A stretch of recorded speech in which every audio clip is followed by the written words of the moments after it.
The first sign wasn't a message. It wasn't lipstick on a collar or a late-night excuse. It was silence. Not the peaceful kind. The kind that grows heavy. The kind that fills a room even when two people are sitting right next to each other. I'm Julian Mercer, and for 17 years, I built my life around structure, routine, stability. I believed consistency was love, showing up every morning, handling problems quietly, making sure the ground never shook beneath the people I cared about. My wife, Vanessa, used to say that steadiness was what made her feel safe. Somewhere along the way, it became what bored her. Our mornings turned mechanical. Coffee poured, headlines skimmed, phones checked before eye contact. Vanessa would already be dressed in sharp tailoring, ambition pressed into every crease. She moved fast now, always late, always important, always needed somewhere else. "You don't have to wait up," she'd say casually, already halfway out the door, as if waiting for your own wife had become optional. At first, I told myself this was growth. Success does this to people, I thought. Pressure changes rhythm. I adapted. I always did. But then came the nights. Dinners pushed later, calls taken in another room, laughter that stopped the second I entered. Her phone never left her hand anymore, and when it did, it rested face down like a secret. I didn't ask questions. That's what people misunderstand about men like me. They think silence means ignorance. It doesn't. It means patience. Vanessa's desires changed long before her loyalty did. She craved admiration, momentum, recognition. She wanted rooms to turn when she entered them. She wanted to feel chosen again, not by commitment, but by excitement. And then there was Grant Holloway. I didn't meet him in person at first. I met him through patterns, calendar overlaps, names repeated too often in conversations that avoided detail. Grant thinks, Grant suggested, Grant really understands the vision.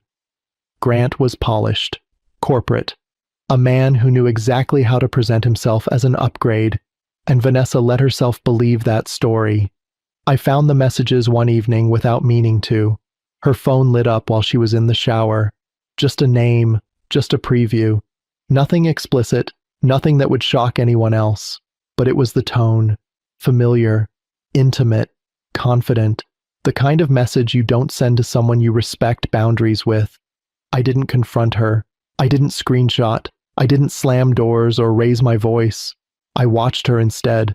I watched how she started dressing differently for work events, how she rehearsed speeches out loud, smiling to herself, how she no longer asked my opinion, only informed me of decisions already made. And I watched myself disappear from her story. She didn't cheat because she hated me. She cheated because she stopped seeing me.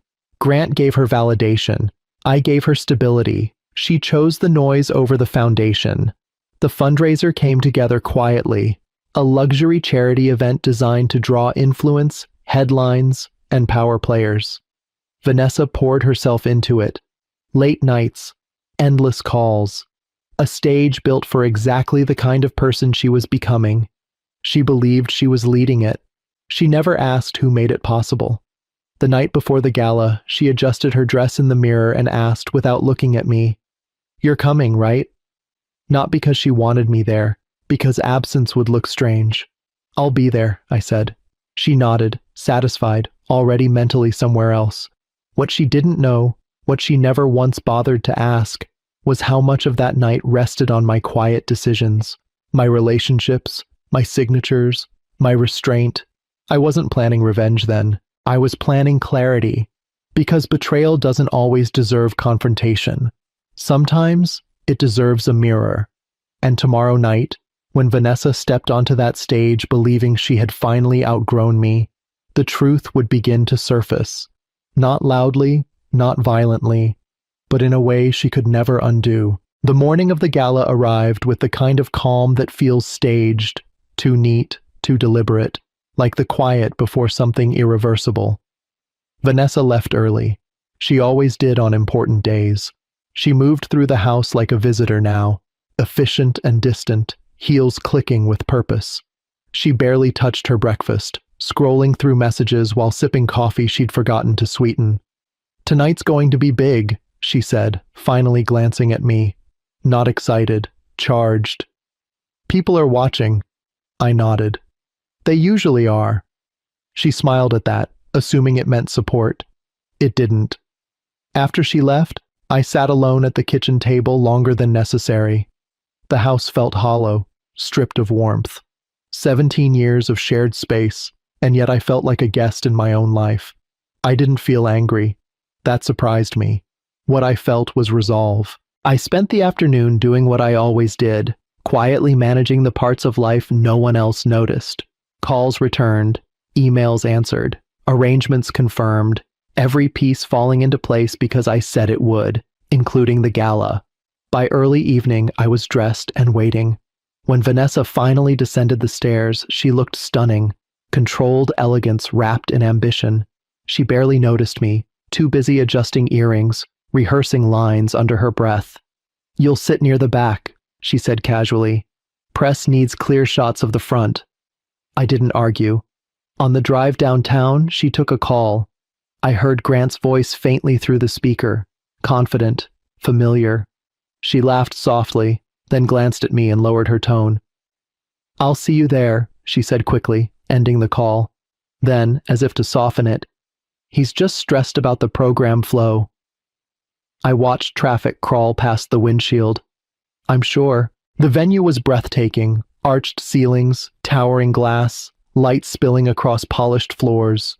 Donors streamed in, greeting Vanessa like she belonged at the center of it all. She transformed the second we arrived. Her posture shifted, her voice warmed.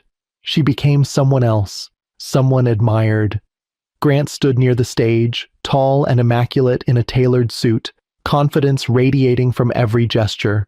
When Vanessa spotted him, her face lit up in a way I hadn't seen in years. He leaned in too close when they spoke. His hand lingered at her back. It was subtle, just enough to pass unnoticed by strangers, but not by me. I took my place where she'd instructed, watching the evening unfold like a play I already knew the ending to. Vanessa worked the room effortlessly, laughter punctuating her movements. She was in her element. And Grant, always nearby, played his role perfectly. As speeches began, I let my gaze drift. I noticed the sponsors scanning the room, the director checking her watch too often, staff whispering behind clipboards. Everything looked polished, but beneath it all ran tension. This event was fragile. Vanessa approached the stage with practiced confidence. Applause rose instantly. She thanked donors, praised leadership, spoke of vision and legacy. She was good, very good. Then her tone shifted. She spoke about partnership, about belief, about how someone had stood beside her when others doubted. Her eyes flicked to Grant. I felt something settle in my chest, not pain, not rage, acceptance. She had made her choice, publicly. The applause that followed was loud, approving. Vanessa smiled, soaking it in. Grant looked satisfied, like a man who believed he had finally stepped into the place meant for him. I stood. I didn't rush, didn't draw attention. I simply moved toward the exit, past the chandeliers and the champagne towers, past conversations and laughter. I heard Vanessa's voice echo behind me, still speaking, still unaware. The cool night air hit my face as I stepped outside. For a moment, I just stood there, breathing. The city hummed, indifferent to personal collapse, then hurried footsteps. "Julian, wait." Elaine Porter, the event director, caught up to me, panic barely concealed behind professionalism. "There's a problem," she said quietly. "If you leave now, we're exposed." I turned to face her. "How so?" She hesitated, glancing back toward the hall. "The underwriting, the guarantees. Several sponsors only committed because of your involvement." I nodded slowly. "And?" "And if you withdraw," she swallowed, "the entire structure falls apart." Inside the hall, Vanessa laughed again. She had no idea. I looked back at Elaine. "I'm not withdrawing," I said calmly. "Not yet." Her shoulders sagged with relief. "Thank you." We just need to get through tonight. I know, I replied. I returned inside, but I didn't go back to my seat. I moved instead to the periphery, watching as the evening continued, each moment tightening like a drawn wire. Vanessa floated from guest to guest, basking in praise. Grant remained close, his confidence growing with every compliment directed her way. They believed they were untouchable. They believed power lived on the stage. They didn't know that power had already shifted. Because while Vanessa chased admiration and Grant chased proximity, I had something they never bothered to ask about: control. And soon, very soon, the room would understand the difference. The applause faded into background noise as the evening moved forward, but I felt every second sharpen. Vanessa was glowing now, energized by attention, buoyed by Grant's presence. They stood together near the stage, laughing softly, heads inclined toward each other like they shared a private frequency no one else could hear. From a distance, they looked like a perfect pair, ambition and confidence braided together. That image used to hurt. Tonight, it didn't. I stepped aside and took a call I'd scheduled days earlier. "Everything ready?" I asked quietly. Miles Rutherford didn't hesitate. "Documents are finalized, conditional transfers queued. Once you give the word, the commitments pause." "Good," I said. "Wait for my signal." I ended the call and watched the room again. Elaine moved quickly between staff members, whispering instructions. The press hovered, eager for quotes, cameras poised for moments worth capturing. Vanessa climbed the stage again for a short acknowledgement segment. Her voice carried confidence, steady, practiced. She thanked donors, praised collaboration, and spoke about the future as if she already owned it. Grant stood just off stage, arms folded, watching her like a man admiring a prize he believed he'd secured. That was when I noticed something subtle shift. Elaine's phone buzzed. She checked it once, twice, then froze. Her eyes scanned the room until they landed on me. I met her gaze and gave the smallest nod. Her face drained of color. She moved toward the sound booth, speaking urgently into her headset. Staff whispered. Someone near the bar checked their phone and frowned. The air changed. Vanessa felt it before she understood it. Her speech slowed, words losing rhythm. She glanced toward Elaine, confused, irritation flickering across her face. Grant leaned closer, murmuring something meant to reassure her. Then a board member approached the stage and spoke quietly to Vanessa. Her smile tightened. "What's happening?" she asked, microphone still live. The board member whispered again. Vanessa's eyes widened just slightly, enough for the front row to notice. I stepped forward, not onto the stage, not into the spotlight, just close enough. Elaine reached me, breath uneven. "Julian, the primary underwriting is pending. Sponsors are asking questions. They want confirmation." I looked toward the stage where Vanessa stood frozen mid-thought. "You have it," I said calmly. "Just not the way they expected." She swallowed. "They want to hear from you." The room buzzed with confusion now.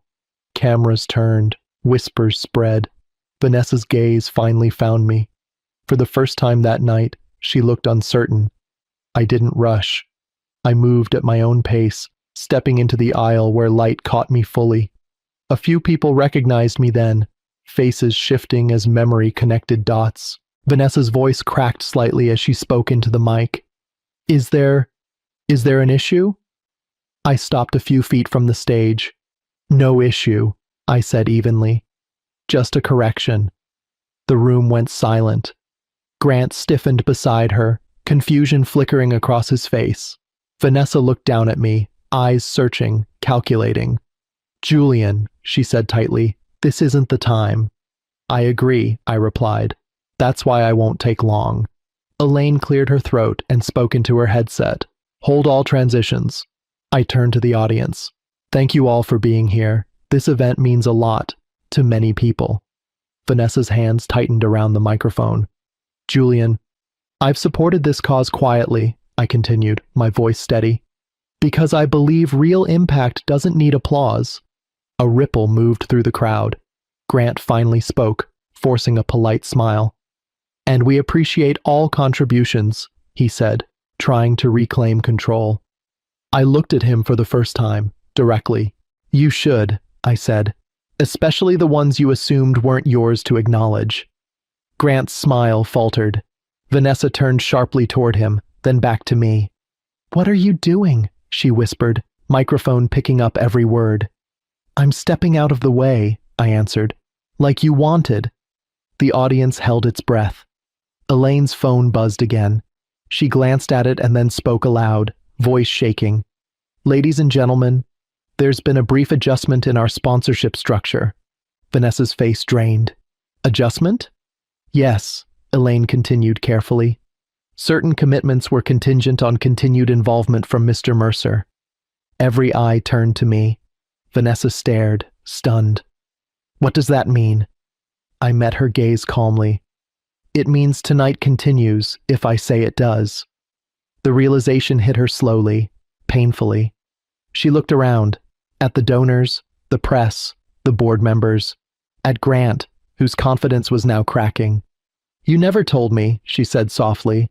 You never asked, I replied. Grant stepped forward, voice tight. This is highly inappropriate. I smiled, not cruelly, not triumphantly, just honestly. So was praising someone else while standing on a foundation you didn't build. The silence was complete. Vanessa's mouth opened, then closed. Her image, so carefully constructed, was unraveling in real time. I turned to Elaine. Release the confirmation, I said. Her shoulders sagged with relief. Yes, immediately. Phones buzzed again. The tension eased, but something else settled in its place. Understanding. I looked back at Vanessa one last time. This night doesn't collapse, I said quietly. But some illusions do. I stepped back. Grant didn't follow. He couldn't. Vanessa remained on stage, smiling weakly, trying to recover composure. But the room had changed. The admiration she craved had shifted into curiosity. Respect, earned, not assumed, had found a new direction. And for the first time, she understood what she'd mistaken for weakness. I didn't stay for the applause. I didn't wait for explanations or apologies dressed up as damage control. I walked away the same way I always had, quietly, deliberately, without needing the last word. Behind me, the gala recovered. Music resumed. Smiles returned. But something essential had shifted, and everyone in that room knew it. Power had changed hands without a single raised voice. Outside, the city felt calmer, honest. My phone buzzed once, then again. I didn't check it. Some conversations don't deserve immediate answers. Vanessa didn't come home that night. She sent a message instead, short, carefully neutral. We need to talk. Not, I'm sorry. Not, I was wrong. Just a request, framed like a meeting. I slept better than I had in months. The days that followed were measured, legal, clean. I didn't seek revenge through humiliation or public spectacle. I chose something harder and more permanent. I stepped back. I redirected commitments, ended partnerships that relied on shared optics. The life Vanessa had been building on borrowed stability began to shrink, piece by piece. No drama, no announcements, just absence. Grant faded quickly once the spotlight dimmed. Without borrowed influence, he was ordinary, replaceable. His confidence dissolved when no one was watching. Vanessa noticed. We finally sat across from each other a week later, the space between us heavy with everything unsaid. You embarrassed me, she said, trying to sound composed. I nodded. You erased me first. Silence followed. Real silence. The kind that forces honesty to surface. I didn't think you cared anymore, she admitted finally. I cared enough not to compete, I replied. That was my mistake. She looked smaller then, not defeated, just exposed. The version of her that thrived on admiration had nowhere to stand. I never meant to lose everything, she said quietly. I met her eyes. You didn't lose everything. You lost access. That was the truth. I didn't destroy her life. I simply stopped holding it together. We separated without war, without spectacle. 2 signatures and a shared understanding that something essential had broken long before the gala. Months passed. I rebuilt differently this time, not for appearance, not for validation. I chose depth over noise, alignment over applause. People noticed, but I didn't chase their attention. One evening I received an invitation to another event, another room full of ambition. I declined, not because I feared the past, but because I no longer needed to prove anything to it. Vanessa moved on publicly. She always did. New circles, new narratives. But some losses don't announce themselves. They settle quietly, like a truth you can't unlearn. As for me, I learned something essential. Strength doesn't announce itself on stages. It doesn't beg to be seen. And it never needs applause to be real. Sometimes the most powerful revenge isn't destruction, it's dignity.